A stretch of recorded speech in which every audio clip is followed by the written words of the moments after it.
আমরা কপি ভাজি করতেছি, বাঁধাকপি ভাজি।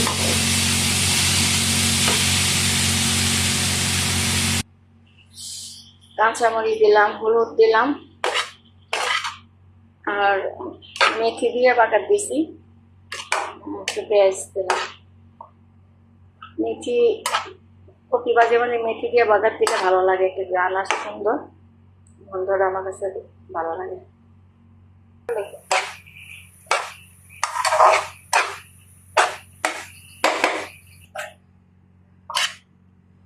কপি ভাজি হয়ে গেছে, কপি ভাজি আর মিষ্টি কুমড়া, তারপর একটু শুটকি দিয়ে মিষ্টি কুমড়া রান্না করেছি।